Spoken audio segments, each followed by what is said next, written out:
जमाना मुजद्दिद हजरत मौलाना सूफी मुफ्ती आज़म रशीद रहमतुल्लाह अलैहि এই দরবার কায়েম করেছেন, করে আমাদের চারটি জিনিস দিয়েছেন, চারটে প্রেসক্রিপশন করেছেন। উনি বড় ডাক্তার, রুহের ডাক্তার, উনি চারটে প্রেসক্রিপশন আমাদের দিয়েছেন। 1 নম্বর বিনা কাজায় 5 ওয়াক্ত নামাজ, 2 নম্বর কোরআনী ওজিফা, 3 নম্বর হালাল রুজি, সাধ্যমতো পরেশগারি। এই চারটি জিনিস আমাদের দিয়েছেন। বিনা কাজায় 5 ওয়াক্ত নামাজ পড়তে হবে। আমার মুর্শিদ সুফি আজম গাছী রহমতুল্লাহ বলেছেন, আমরা তার দরবারে এসেছি, তিনি এই কথা বলেছেন, কিন্তু এটা তো আমার মুর্শিদের কথা নয়, এটা কালাম পাকের কথা, স্বয়ং আল্লাহর কথা। ওই আল্লাহরা যা বলে আল্লাহর কথাই বলে। আমার নবী পাক সাল্লাল্লাহু আলাইহি সাল্লাম যা বলে সেই আল্লাহর কথা বলেছেন। নবী পাক সাল্লাল্লাহু আলাইহি সাল্লাম বললেন, হে নবী, আমি তোমাকে তোমার উপরে কালাম পাক নাযিল করেছি, এই কালাম পাকের কথাগুলো তুমি বিশ্ববাসীকে জানিয়ে দেবে। তা নবী যখন থাকবে না, সাহাবারা জিজ্ঞেস করেছে, হে আল্লাহর নবী, আপনি যখন থাকবেন না তখন আমরা কোথায় যাব, কার কাছে জিজ্ঞেস করবো কোনো সমস্যা হলে? তোমরা কালাম পাক ধরে থাকবে আর আমার সুন্নাত অর্থাৎ হাদিসটা, এই দুটোর মধ্যে ধরে থাকবে তোমরা, তোমাদের কেউ বেরাস্তা করতে পারবে না। তামাম মুর্শিদ সুফি আজম গাছী রহমতুল্লাহ দরবারে আর কেউ বেরাস্তা করতে পারবে না। এই সাহাবা নবী পাক সাল্লাল্লাহু আলাইহি ওয়াসাল্লামের পরে সেই কথাগুলো প্রচার করেছে সাহাবারা, তারপরে প্রচার করেছে সাহাবারা, যখন চলে গেল তারপর তাবিঈন, তারপর যখন প্রচার করে তারা তাবিঈ, তাবে এইরকম প্রচার করতে করতে আজ বর্তমান জামানা কামেল ওলি আল্লাহ পর্যন্ত এসেছে। আমার নবী পাক সাল্লাল্লাহু আলাইহি ওয়াসাল্লামের আদর্শ কিয়ামত পর্যন্ত জারি থাকবে ইনশাআল্লাহ, এই ওলি আল্লাহদের মাধ্যম দিয়ে। আমার আল্লাহ বলেছেন, আমার বান্দার মধ্যে, আমার নবী পাক সাল্লাল্লাহু আলাইহি ওয়াসাল্লাম বলেছেন, আমার উম্মতের মধ্যে একটা দল থাকবে, তারা আল্লাহর কথাগুলো, নবী পাকের কথাগুলো সব মানুষের কাছে প্রচার করে দেবে। আর এই দলটা কিয়ামত পর্যন্ত থাকবে।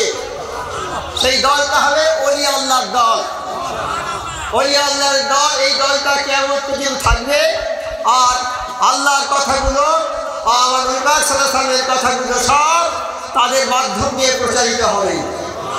আজকে আমরা সেই কামেল ওলি আল্লাহর দরবারে এসেছি। আমাদের নসিব খরিগুলো যে আমরা কামেল ওলি আল্লাহর দরবারে এসেছি। আমার মুর্শিদ বলেছেন, বিনা কাজায় 5 ওয়াক্ত নামাজ। এই নামাজ হলো ইসলামের দ্বিতীয় স্তম্ভ। 5টা স্তম্ভের উপরে ইসলাম প্রতিষ্ঠিত। কলেমা, নামাজ, হজ, রোজা আর যাকাত। কলেমা, নামাজ, রোজা, হজ, যাকাত, এই 5টা স্তম্ভের উপরে ইসলাম প্রতিষ্ঠিত। এই যেমন এই সামিয়ানাটা আছে কতগুলো খুঁটির উপরে, ইসলামটা আছে ওই রকম 5টা স্তম্ভের উপরে। এই ইসলামের দ্বিতীয় স্তম্ভ হচ্ছে নামাজ। এই নামাজটা বিনা কাজায় পড়তে হবে। এই নামাজ কাজা করা যাবে না, বিনা কাজায় এই নামাজ পড়তে হবে। আমার মুর্শিদ বলছে, তুমি মাঠে থাকো, ট্রেনে থাকো, যেখানেই থাকো, নামাজের সময় হলে তুমি নামাজ পড়ে নেবে। লোকেরা আমার মুর্শিদ কেবলার কাছে এসে নালিশ করিয়া, হে মুর্শিদ, আপনি তো হজরায় থাকেন, এই নামাজ পড়া তো আপনার জন্য সহজ, কিন্তু আমরা তো মাঠে থাকি, প্লেনে থাকি, সমুদ্রে থাকি, বিভিন্ন জায়গায় 200 ফুট ভাড়ার উপরে আমরা কাজ করি, আমরা কি করে নামাজ পড়বো? ওলি আল্লাহদের কাছে সব প্রশ্নের উত্তর থাকে, তারা কালাম পাক থেকে সব উত্তর দেন। বলছে, বাবা, তুমি যেখানে যাবে সঙ্গে একটা মাটি নিয়ে নেবে, ছোট মাটি, ওইটা কাছে রেখে দেবে। তুমি মাঠে চাষ করতে যাচ্ছ, সেই মাটিটা নিয়ে প্রয়োগ করে তুমি নামাজ পড়বে। যদি পানি না পাওয়া কোনো জায়গায়, পানি পেলে ওই করে নিয়ে নামাজের সময় নামাজ পড়ে দেবে। তুমি প্লেনে যাচ্ছ, প্লেনে যদি তুমি পানি না পাও, এরকম ঘটনা ঘটে, প্লেনে পানি থাকে, পানি যদি সব প্লেনের লোক অজু করে, অজু করছে, নামাজের সময় হয়ে গেছে, সব লোক অজু করছে, তখন ঘোষণা হচ্ছে যে আপনারা যদি সবাই অজু করেন, পানি ফুরিয়ে গেলে প্লেনে আগুন ধরে যাবে, তাই আপনারা অজু করবেন না। আর অজু না করে নামাজ হবে কি করে? তা আমাদের হাততালি লোক ছিল 6 জন ওই প্লেনে। কেউ কেউ বলছে আচ্ছা শুকনো অজু হয়, তার বলছে হ্যাঁ শুকনো অজু হয়, আমাদের কাছে মাটি আছে, এটা তৈরি করে নিয়ে অজু হবে। তখন সেই 6 জন যারা ছিলেন তারা ওই মাটিগুলো প্লেনের পুরো লোককে দিলেন, সবাই তৈরি করে নামাজ পড়ে দিলেন। তাই যখন হজে যায় ওরা, আমার মসজিদ ওই মাটিটা দিয়েছিল আর একটা জায়নামাজ দিয়েছিল, জায়নামাজ নিয়ে যেতে বলেছিল, বাবা জায়নামাজ একটা করে নিয়ে যাবে। তখন আমরা তো হজে যাচ্ছি, কাজে মাটির কি দরকার আর জায়নামাজের কি দরকার? একদিন এমন এক অবস্থা হয়েছে, সেদিন যারা নতুন হজে গিয়েছে তারা তো হজের প্রথম থেকে শেষ পর্যন্ত অবস্থা জানবে না। তো এমন একটা দিন, সেদিন এত ভিড় হয়েছে, সে ভিড়েতে তারা আজান হলে তারা গিয়ে জামাতে যোগদান করে। সেই দিন আজান হয়েছে, বাড়ি থেকে বেরিয়ে দেখে রাস্তাঘাট সব জায়গায় দেখছে, কোনো জায়গায় দাঁড়াবার জায়গা নেই। আজ অজু করতে যাবে, অজু করার জায়গাটা সব বন্ধ। তখন ওরা কি করলো, সেই মাটিটা নিয়ে তৈরি করলো আর যায় নামাজটা বিছিয়ে নামাজ পড়লো, লক্ষ লক্ষ লোকের জামাত। এই জামাতে যদি নামাজ না পড়তে পারতো তাহলে মাথা ফুটে মরতে হয়েছে, আল্লাহ হজে এলো নেকি কামাতে, এত বড় জামাতে নামাজ পড়তে পারলাম না। তখনই মনে করছে যে হয় আমার মসজিদের কি দূরদর্শিতা, যেমন আসার সময় একটা করে মাটি দিয়েছে আর যায় নামাজ নিয়ে যেতে বলছে সবাইকে, বাবা যায় নামাজ করে নামাজ পড়ো। তাই মসজিদের হিকমতটা কি? তাই যে কোনো প্রশ্ন এলে আমার মসজিদ কালাম পাকের দ্বারা সেটার উত্তর দিয়ে দেয়।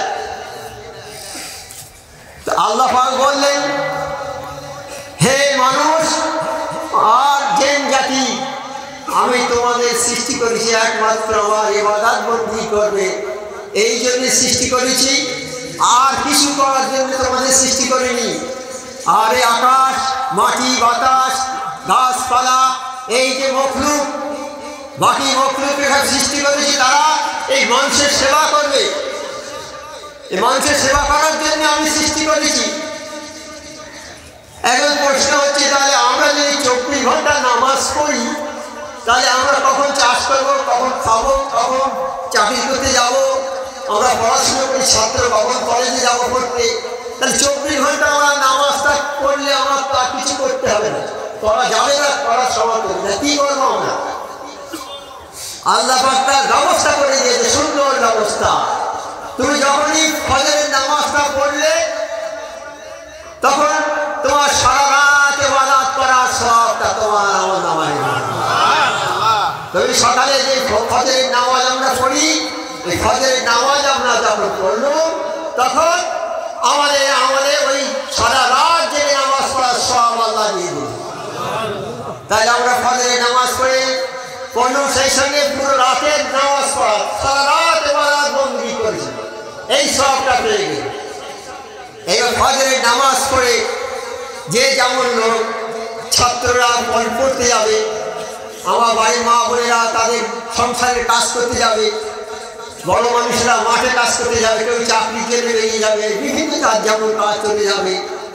তা যাওয়ার সময় এই নিয়ত করলে, আল্লাহ তুমি যদি আমাকে বাঁচিয়ে রাখো, আমি যেন আজ জোহরের নামাজটা পড়তে পারি, আল্লাহ সে তৌফিকটা দিও আমাকে। এই নিয়তটা করে বাড়ি থেকে বেরোবে। এই যখন জোহরের নামাজ টাইম নামাজের সময় হবে, সেই সময় জোহরের নামাজ পড়লো, তাই সকাল থেকে জোহর পর্যন্ত যে সময়টা সে চাকরি করেছে, সে মুটেগিরি করেছে, আর মা বোনেরা বাসন মেজেছে, রান্না করেছে, যে যে কাজ করেছে, এই কাজগুলো সব নামাজে গণ্য হয়ে গেল। তাহলে আমরা সকাল থেকে জোহর পর্যন্ত সময়টা আমরা সব কাজ করেছি, কিন্তু নামাজের মধ্যে গণ্য হয়ে গেল। এবার জোহর থেকে আসর পর্যন্ত, এবার জোহরের নামাজ পড়ার পর যদি আসরের নিয়ত করি, আল্লাহ এই আসরের নামাজ পর্যন্ত যদি আমাকে বাঁচিয়ে রাখো, তাহলে আসরের নামাজটা পড়বো আল্লাহ, সেই তৌফিকটা তুমি দিও। এইবার আসরের নামাজের সময় হয়ে গেল, আমি নামাজটা পড়ে দিলাম। তাহলে জোহর থেকে আসর পর্যন্ত যে যে কাজ করেছি আমরা, সমস্ত কাজগুলো নামাজে গণ্য হয়ে গেল। অর্থাৎ পুরো সময় পর্যন্ত নামাজই, আমি নামাজ পড়ে যাচ্ছি। আমার আল্লাহ কি যা ভুল কথা বলেছেন? আর আল্লাহ কারোর সাধ্যের অতীত কষ্ট দেন না। এইবার আমি মাগরিব থেকে আসর থেকে নামাজ পড়ার পরে নিয়ত করলাম, হে আল্লাহ আমাকে যদি তৌফিক দাও, আমি যেন আসরের নামাজটা পড়তে পারি। জোহর থেকে আসর, আসরের নামাজ যখন পড়লে ওই জোহর থেকে আসর পর্যন্ত যে কাজ করেছে, যদি কেউ ঘুমিয়েও থাকে, ঘুম থেকে ওঠার পরে নামাজ পড়ে, তাহলে ঘুমটা তার নামাজে গণ্য হয়ে যাবে। এইবার মাগরিব থেকে এশা পর্যন্ত যে নামাজ পড়লো, মাগরিব থেকে এশা পর্যন্ত এই সময়টা হয়তো তারা অন্য কাজ করেছে, যে কোনো কাজ করেছে, নাস্তা পানি করেছে, খাওয়ার কাজ করেছে, গল্প গুজব করেছে। এই সময়টা যখন এশার নামাজ পড়লে, তখন এই সময়টাও নামাজে গণ্য হয়ে গেল।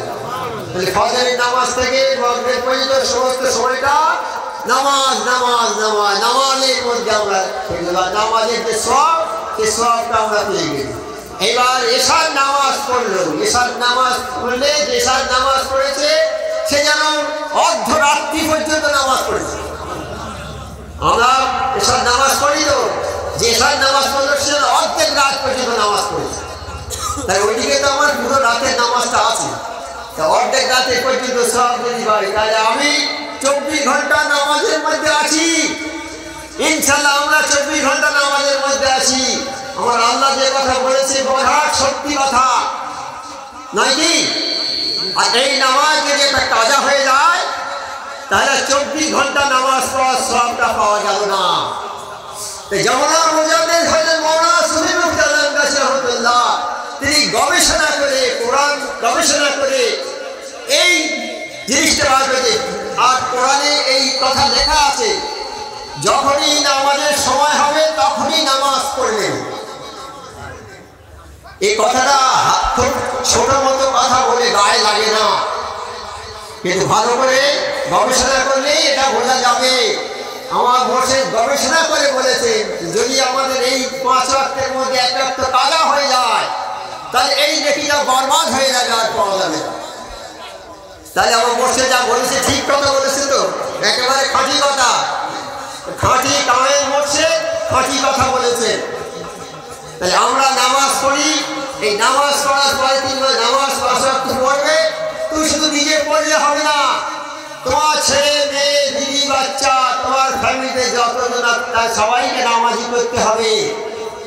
আমার বসে সুফি অফিসিক্যাল রহমতুল্লাহ একটা ছক দিয়ে গেছে আমাদের, সেটা হচ্ছে কি, একবার আল্লাহুম্মা সাল্লি সাল্লিম বারিক আলা আবদিকা রাসূলিকা কারীম মুহাম্মাদ আলাইহি ওয়াসাল্লাম سيدنا مولانا نبينا محمد وعلى اله وصحبه ازواجه وسلم اجمعين اللهم صل وسلم وبارك على سيدنا ابراهيم وعلى ال ابراهيم انك حميد مجيد।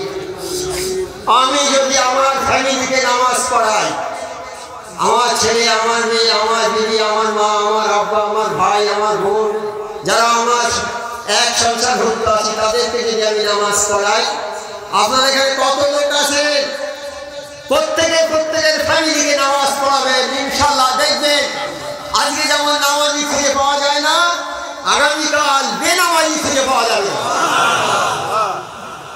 আমার মোর্শেদ কেবলার শখ এগুলো বলে গেছেন আমাদের সবাইকে চেষ্টা করতে হবে, কাল ধরা পড়তে হবে কিয়ামতের ময়দানে। আমি যদি আমার ছেলেকে নামাজ না পড়াই, নামাজের জন্য তাকে শিক্ষা না দিই, তাহলে কাল কিয়ামতে আমাকে ধরবে, কিন্তু আমি আর যেতে পারবো না। যদি আমার পাহাড় সমান নেকি থাকে, সব নেকি বন্ধ হয়ে যাবে। সেজন্য ছেলে যখন কথা বলতে শিখবে, সেই সময় তাকে কলেমা শেখাতে হবে। কলেমা শিখে আস্তে আস্তে তাকে তালিম দিতে হবে, আইনি শিক্ষা। বড় স্কুলে ভর্তি করে দেন, কোনো অসুবিধে নেই। বড় স্কুলে পড়তে কোনো দ্বিধা নেই, সে জজ হোক, ব্যারিস্টার হোক, ইঞ্জিনিয়ার হোক, বড় ডাক্তার হোক, হ্যাঁ, এইসব হবে তো অসুবিধা নেই। কিন্তু তার ভিতটা তৈরি করে দিতে হবে আরবিক দিয়ে, আরবি কালাম পাক থাকবে তার মধ্যে। তুমি সারা পৃথিবীর জ্ঞান অর্জন করেছো, সারা পৃথিবীর জ্ঞান অর্জন করেছো, তুমি জ্ঞান অর্জন করেছো, তুমি বিরাট জ্ঞানী, কিন্তু তোমার মধ্যে যদি এই কালাম পাকের এলেম না থাকে, ওই জ্ঞানের কোনো মূল্য নেই, একদম মূল্যহীন। এই কালাম পাক হলো বিশ্বের সর্বশ্রেষ্ঠ গ্রন্থ, সর্বশ্রেষ্ঠ কালাম পাকের উপরে কোনো গ্রন্থ পৃথিবীতে নেই। আমার আল্লাহ পাক স্বয়ং এটা আমাদের কাছে পাঠিয়ে। তাই আমাদের মাথা ব্যথা আছে, এই ছেলেকে আরবি শিক্ষা দিয়ে কি করবো? কোনো চাকরি পাবে না, কিছু পাবে না। কিন্তু আরবি শিক্ষাটা দিতে দোষটা কোথায়? আমি ছোটবেলা থেকে 12 বছর পর্যন্ত আমি অল্প অল্প করে তাগিদ দিয়ে নামাজের সুরকেরাত, ওজুর নিয়ম, এই সবগুলো টুকটাক কালাম পাকটা পড়া আমি শিখিয়ে দেবো। 12 বছর পর্যন্ত নামাজ মাফ, 12 বছরের পরে নামাজ মাফ হবে না, তখন থেকে গুনাহ লেখা হবে। এই সময়ের মধ্যে তাদেরকে ভালো শিক্ষা দেবো। 10টা টিচার থেকে পড়াচ্ছি, বহু খরচ করছি বড় স্কুলে, কিন্তু ওই একটা টিচার দিয়ে অন্তত অ্যারাবিকটা শিক্ষা তার দিতে হবে অল্প অল্প করে, কারণ বেশি চাপ দেওয়া যাবে না, বেশি চাপ দিলে অন্যদিকে পড়া নষ্ট হবে। তাই নামাজটা ভালো করে পড়বে, কোরআন পাকটা ভালো করে পড়বে। তারপর যখন লেখাপড়া শিখে চলে আসবে, তখন আরবি নিয়ে গবেষণা করবে। যেমন আমাদের ইঞ্জিনিয়ার সাহেব, বৈজ্ঞানিক সাহেব গবেষণা করে, কালাম পাক নিয়ে গবেষণা করে। এইরকম আমরা ছেলেদের যদি আরবিক শিক্ষা দিতে পারি, তারপরে উচ্চ শিক্ষা দিতে পারি, তাহলে তার ওই শিক্ষা করার পরে সে নিজেকে চিনতে পারবে যে আমি কে, আমাকে কেন সৃষ্টি করা হয়েছে। আর হয়তো সারা বিশ্বের জ্ঞান অর্জন করলো, সে নিজেকে চিনবে না, নিজের মাকে চিনবে না, নিজের বাপকে চিনবে না, আত্মীয় স্বজনকে চিনবে না, চিনতে পারবে না সে। তার ওই কথা বলা হয়নি, অন্যান্য গ্রন্থে সব কথা বলা হয়নি। তাই একজন লোক, গরিব মানুষ, ছেলেটা খুব মেরিটোরিয়াস ছেলে, ভালো করে তাকে শিক্ষা দিয়েছে, আরবে দিয়েছে শিক্ষায়, আরবে হচ্ছে ভালো, লন্ডন বিভিন্ন দেশে ঘুরে ঘুরে খুব শিক্ষিত হয়ে ফিরে আসছে, বড় ব্যারিস্টার হয়েছে। গ্রামের লোক শুনলো যে অমুকের ছেলে বড় ব্যারিস্টার হয়েছে, ফিরে আসছে, আমরা সব যাবো, দেখতে যাবো। আমাদের কি সৌভাগ্য, আমাদের একটা ছেলে বড় ব্যারিস্টার হয়ে আসছে দেশে ফিরে, আমরা যাব, সবাই আসছে। গেয়েও লোক একটা লুঙ্গি পরা, একটা টুপি মাথায়, সাদা সিঁড়ে পোশাক, এসে এয়ারপোর্টে দাঁড়িয়ে আছে। বহু লোক গ্রাম থেকে এসেছে। এটা কি কেউ করে না?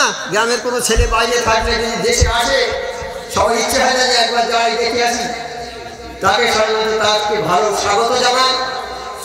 এইভাবে অনেক লোক চলে গেছে, তার আব্বাও গিয়েছে, আব্বা দাঁড়িয়ে আছে, আর ছেলে এসে নামলো ট্রেনে, তার সঙ্গে 10-12 জন বন্ধু, সব একই রকম কোট বুট পরা, হ্যাট কোট পরা, সব গ্যাট গ্যাট করে নেমে চলে যাচ্ছে, বাপের সামনে থেকে চলে যাচ্ছে।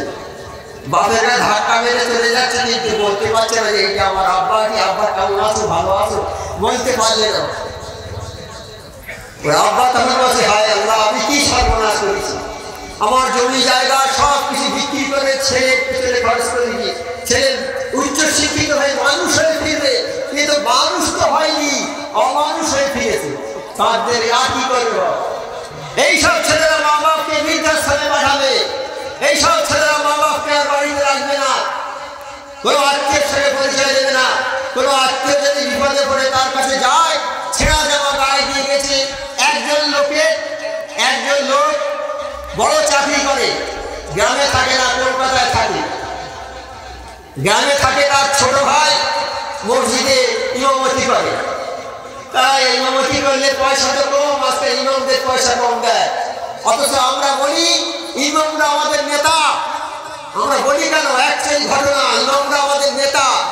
ইমামের পিছনে ওই প্রধানমন্ত্রী নামাজ পড়বে, প্রধানমন্ত্রী ইমামের পিছনে নামাজ পড়বে, ইমামের আগে পড়তে পারবে না। যে প্রধানমন্ত্রী হয়ে তাকে আগে যেতে হবে না। কত সম্মান ইমামের, সে সম্মান আমরা দিই। যাই হোক, সেই ছোট ছেলের কাছে থাকে, ছোট ছেলে ইমামতি করে, হালাল পয়সা খায়, কিন্তু ডাল ভাত ছাড়া হয় না। তোর বাপ বলছে আমি চলে যাবো বড় ছেলের কাছে, তোর কাছে থাকবো না। কেন আব্বা থাকবে না? বলছে তুই এই ডাল ভাত খাওয়াবি, আমি ভালোবাসি, আমি বিরিয়ানি খাবো। আমার ছেলে বড় অফিসার, সে বড় ফ্ল্যাট নিয়ে থাকে, আমি সেইখানে যাবো। বলছে আব্বা যেও না, আমি যা দিচ্ছি তাই খাও না, এই তো হালাল মাল, বরকত মাল, বরকতের মাল খাও না। বলছে না আমি খাবো না, ডাক করে চলে গেল। গিয়ে ছেলের কোয়ার্টারে নিয়ে যাবার দাঁড়িয়েছে সামনে, কোয়ার্টার দরজায় টোকা মেরেছে, ছেলে বেরিয়ে এসছে। আবার তুমি এখানে কেন? এই বলছে আবার তুমি এখানে কেন? জানো এখানে তুমি এসছো, তুমি একটা ভিখারি এসে এসেছো, এখানে বড় বড় অফিসাররা সব থাকে, তাই জানে আমার আব্বাই যখন আমাকে কি বলবে, আমার সম্মান চলে যাবে, তুমি এখনই চলে যাও। বুঝতে পারছি কথাগুলো তো? এইবার কি হবে? আর ছেলের কাছে ছেলে বড় মুখ করে থাকবে বলে এমন সময় একজন ওই ফ্ল্যাটের লোকের বলছে, দাদা তার সঙ্গে কথা বলছেন, তুমি এটা যে ভিখারি, ওই রাস্তায় ভিক্ষা করছিল, আমার কাছে এসে কিছু ভিক্ষা চাচ্ছিল। সে তখন এই মোবাইল একটা খুলে 200 টাকা ওনার হাতে দিয়ে দিল। তা এই তো আমরা ছেলেদের উচ্চ শিক্ষা দেবো, উচ্চ শিক্ষা দিতে কোনো অসুবিধা নেই, উচ্চ শিক্ষার কোনো দোষ নেই, দোষটা আমাদের। আমরা ছেলেদেরকে তৈরি করতে পারিনি। প্রথম থেকে কালাম পাক শেখাতে হবে, আরবি শিক্ষা দিতে হবে। তাহলে সে ওর যদি আরবি শিক্ষার মধ্যে থাকতো যে এখানে লেখা আছে তোমার মায়ের পায়ের তলা তোমার জান্নাত, তুমি আত্মীয় শেষ করতে পারবে না। আত্মীয়র সঙ্গে যদি তুমি খারাপ ব্যবহার করো, তুমি তাহলে আর আল্লাহর প্রিয় হতে পারবে না। তোমার আত্মীয় যদি গরিব মানুষ হয়, তার যদি খাওয়া না হয়, আর তুমি খেয়ে যদি ঘরে দোতলার উপরে শুয়ে থাকো, তুমি হজ করেছো, যাকাত দিয়েছো, দান করো, খয়রাত করো, মুমিনের খাতায় তোমার নাম উঠে গেছে। যখনই তুমি তোমার প্রতিবেশী অভুক্ত অবস্থায় থাকলো সারা রাত না খেয়ে, তুমি দেখলে না, তাহলে তুমি ওই তোমার নামটা মুমিনের দপ্তর থেকে কাটা যাবে, কাটা যাবে, কাটা যাবে। তুমি আর মুমিন নও। যে এই সবগুলো করেছে, কালাম পাকের কাছে যে গিয়েছে, সে তো আলোর কাছে গিয়েছে, সে তো ভালাইয়ের কাছে গিয়েছে, সে তো ভালো কথাই জানবে, ভালো কথাই বলবে।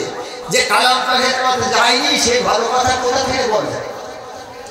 তাহলে এখানে এ কথা নয় যে উচ্চশিক্ষার অনেক দোষ নয়, দোষটা আমাদেরই। আমরা ছেলেকে তৈরি করে দেবো, তবে সে ছেলে সেই রকম হবে। এখন বড় বড় ব্যারিস্টার, বড় বড় ডাক্তার, আমাদের হাটনি দরবার সব নামাজি, ইনশাল্লাহ নামাজ পড়ে। সেই রকম আমরা ছেলেদেরকে ওইভাবে তৈরি করবো, নামাজি করে তৈরি করবো। আমার মুর্শিদ বলেছে যে বাবা তোমরা প্রত্যেকে যদি প্রত্যেকে ছেলে মেয়েদেরকে নামাজ পড়াও, তাহলে দেখবে আজকে তো নামাজি পাওয়া যায় না, এমন একদিন আসবে বেনামাজি খুঁজে পাওয়া যাবে না। তাই আমরা ইনশাল্লাহ করবো তো, সেটা এটা করতে হবে, না হলে নিষ্কৃতি পাবেন না।